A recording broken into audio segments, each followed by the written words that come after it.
طين ثم جعلناه نطفة في قرار مكين ثم خلقنا النطفة علقة فخلقنا العلقة مزغة فخلقنا المزغة عظاما فكسونا العظام لحما ثم أنشأناه خلقا آخر فتبارك الله أحسن الخالقين ثم إنكم بعد ذلك لميتون ثم إنكم يوم القيامة تبعثون وَلَقَدْ خَلَقْنَا فَوْقَكُمْ سَبْعَ طَرَائِقَ وَمَا كُنَّا عَنِ الْخَلْقِ غَافِلِينَ صدق اللہ العظیم۔ کل ہمارا سبق تھا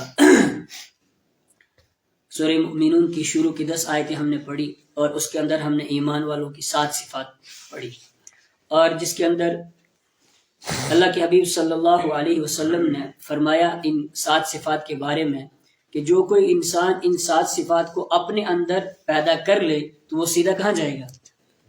سیدھا جنت میں جائے گا۔ ان صفات کو ہم نے سنا، اور پھر جو آج کا سبق ہے کیا کیا صفات تھی؟ نماز کو پابندی کے ساتھ پڑھتے ہیں، خشوع اور خضوع کے ساتھ نماز کو پڑھتے ہیں، اور اسی طرح بیکار کاموں سے بچتے ہیں، بیکار باتوں سے بچتے ہیں، زکوٰۃ ادا کرتے ہیں، اپنی شرمگاہوں کی حفاظت کرتے ہیں، اور امانتوں میں خیانت نہیں کرتے ہیں، وعدوں کو پورا کرتے ہیں، اور پھر اسی طرح ان کی آخری صفت تھی کہ وہ نمازوں کی پابندی کرتے ہیں، یعنی مستحب اوقات میں ان کو کیا کرتے ہیں؟ ادا کرتے ہیں، اور پھر ان کو انعام کیا ملے گا؟ فرمائے یہی جنت کے وارث ہے، ان کو جنت ملے گی، جنت الفردوس کی یہی وارث ہے۔ جس طرح مرنے والے کا مال جو ہے اس کے ورثہ کو پہنچنا یقینی ہوتا ہے، قطعی لازمی ہوتا ہے، ان کو ضرور ملتا ہے، اسی طرح جو انسان ان صفات کو اپنی زندگی میں لائے گا، اپنے اندر پیدا کرے گا، تو وہ یقینی طور پر جنت کے اندر کیا ہوگا؟ داخل ہوگا۔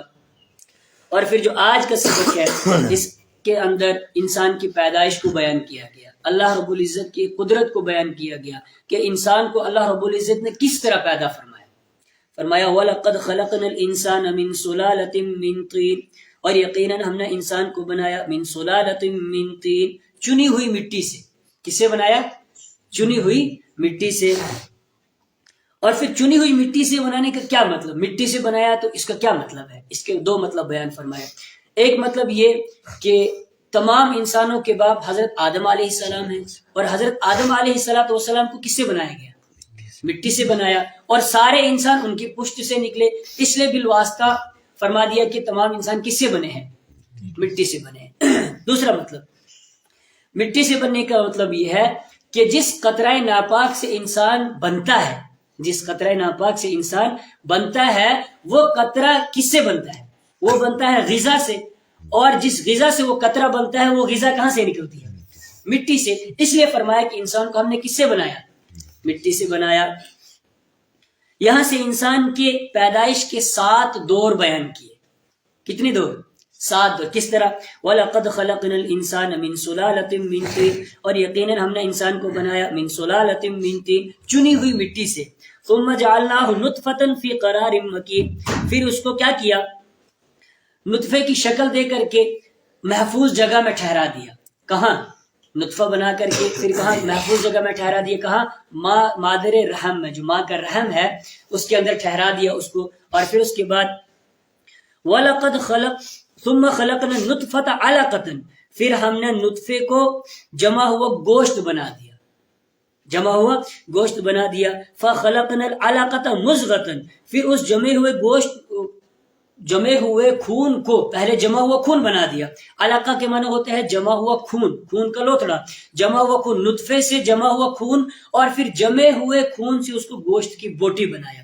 اور پھر فَخَلَقْنَا الْمُضْغَةَ عِظَامًا، پھر اس گوشت کی بوٹی کو ہڈی بنایا، ہڈی میں تبدیل کیا۔ فَكَسَوْنَا الْعِظَامَ لَحْمًا، پھر اس ہڈی کے اوپر گوشت چڑھا دیا۔ سب سے پہلے کیا کیا؟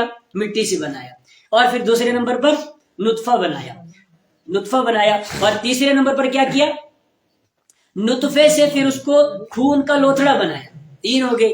پھر خون کے لوتھڑے سے اس کو گوشت کی بوٹی بنایا، اور پھر گوشت کی بوٹی سے اس کو کیا بنایا؟ ہڈی میں تبدیل کیا۔ اور پھر جب ہڈیاں بن گئی تو ہڈیوں کے اوپر کیا چڑھا دیا اللہ نے؟ گوشت چڑھا دیا۔ اور پھر آخری دور کیا ہے؟ ثم انشأناه خلقا آخر، پھر ہم نے اس کو دوسری ہی مخلوق بنا دیا، پھر اس کے اندر روح ڈالی۔ کیا کی؟ اس کے اندر روح ڈالی۔ جب سب کچھ تیار ہو گیا، ڈھانچہ تیار ہو گیا، پہلے مٹی سے بنایا، پھر نطفہ، نطفے سے پھر خون کا لوتھڑا، اور خون کے لوتھڑے سے پھر کیا بنایا؟ بولو، بھول گئے، خون کے لوتھڑے سے گوشت کی بوٹی، اور پھر گوشت کی بوٹی کو کس میں تبدیل کیا؟ ہڈیوں میں، اور پھر ہڈیوں کے اوپر کیا چڑھایا؟ گوشت چڑھایا۔ اب پوری شکل تیار ہوگی، ڈھانچہ تیار ہو گیا۔ اب اس کے اندر ضرورت ہے کس چیز کی؟ روح کی۔ تو اللہ رب العزت نے اس کے اندر کیا ڈال دی؟ روح ڈال دی، اور روح ڈالنے کے بعد پھر اس کو ثم انشأناه خلقا آخر، پھر ہم نے اس کو ایک نئی ہی مخلوق بنا دیا۔ فتبارک اللہ، بڑی بابرکت والا ہے اللہ، احسن الخالقین، سب سے بہتر بنانے والا ہے۔ کتنی شکلیں بنائی اللہ رب العزت نے، پوری دنیا کے اندر کتنے انسان ہیں لیکن ایک دوسرے کی شکل نہیں ملتی ہے۔ شکل کو چھوڑو، انسان کی جو انگلیاں ہیں، انگلیوں کے جو نشان ہیں، اگر ایک موبائل کے اندر ہم وہ فنگر پرنٹ رکھ دیتے ہیں، وہ لاک رکھ دیتے ہیں، تو جس کی انگلی رکھی ہوتی ہے اسی کی انگلی سے کھلے گا، دوسرے کی انگلی سے نہیں کھلے گا۔ احسن الخالقین، سب سے بہتر بنانے والا ہے۔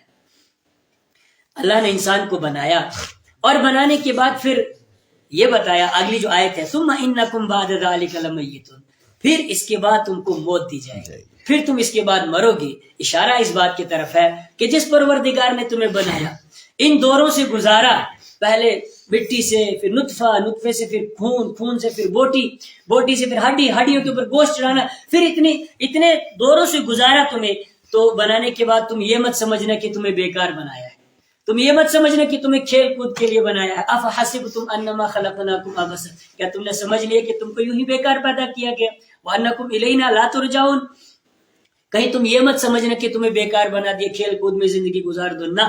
ثم انکم بعد ذلک لمیتون، پھر تمہیں اس کے بعد موت دی جائے گی، اور یہ بھی مت سمجھنا کہ صرف مر جاؤ گے تو پھر ختم ہو جاؤ گے، جس طرح کفار کہتے تھے، کافروں سے جب کہا جاتا تھا کہ تمہیں مرنا ہے، مرنے کے بعد دوبارہ زندہ ہونا ہے، تو وہ کیا کہتے ہیں؟ اذا متنا وکنا ترابا، جب ہم مر جائیں گے، مٹی ہو جائیں گے، وہ عظاما، اور ہڈیاں ہو جائیں گے، انا لمبعوثون، کیا ہمیں دوبارہ زندہ کیا جائے گا؟ قرآن نے کہا ہاں، ثم انکم یوم القیامت تبعثون، پھر بے شک تم کو قیامت کے دن دوبارہ زندہ کیا جائے گا، اور پھر دوبارہ زندہ کر کے کیا کیا جائے گا؟ حساب کتاب، اللہ کی عدالت لگے گی، اللہ کی عدالت میں جانا ہے، اور جا کر کے پھر اپنی زندگی کے بارے میں کیا کرنا ہے؟ حساب دینا ہے۔ نیک عمل کیے ہیں تو جنت ملے گی، اور اگر برے کام کیے تو پھر جہنم ملے گی۔ ثم انکم بعد ذلک لمیتون، پھر بے شک تم کو اس کے بعد موت دی جائے گی، یعنی زندگی کے بعد پھر کیا آئے گی؟ موت آئے گی، اور پھر ثم انکم یوم القیامت تبعثون، پھر تم کو قیامت کے دن دوبارہ زندہ کیا جائے گا، اور پھر زندہ کر کے تم سے حساب کتاب لیا جائے گا۔ اگر نیک کام کیے تو جنت، برے کام کیے تو جہنم، نیک کام کیے تو جنت۔ جنت کیسی؟ ان المتقین فی جنات وعیون، بے شک متقی لوگ باغات کے اندر ہوں گے، وہ عیون، اور چشموں کے اندر ہوں گے، آخذین ما آتاہم ربہم، لے رہے ہوں گے وہ جو ان کا رب ان کو دے رہا ہوگا۔ کیوں؟ انہم کانوا قبل ذلک، اس لیے کہ اس سے پہلے نیکیاں کیا کرتے تھے، دنیا کے اندر اچھے کام کیا کرتے تھے، اور دوسری طرف وہ یوم یدعون الی نار جہنم دعا، جس دن ان مجرموں کو جہنم کی طرف دھکے دے دے کر کے لے جایا جائے گا۔ هذه النار التي كنتم بها تكذبون، اور جب جہنم کے اوپر پہنچے گے نا جہاں، تو ان سے کہا جائے گا یہ ہے وہ آگ جس کو تم جھٹلایا کرتے تھے۔ افسحر هذا، کیا یہ جادو ہے؟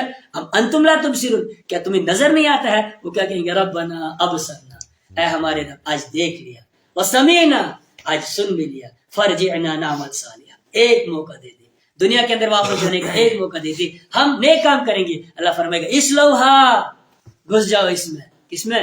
داخل ہو جاؤ اس جہنم کے اندر، فاصبروا او لا تصبروا سواء علیکم، اب صبر کرو یا نہ کرو برابر ہے تمہارے لیے۔ تو انسان کو یاد دلایا گیا کہ تجھے پیدا کیا تیرے رب نے، یوں ہی بیکار پیدا نہیں کیا ہے، اپنی زندگی کو بیکار کاموں میں نہیں لگانا، اللہ کے احکام کے مطابق زندگی گزارنا، اور اللہ کے حبیب صلی اللہ علیہ وسلم کی سنتوں کے مطابق زندگی گزارنا۔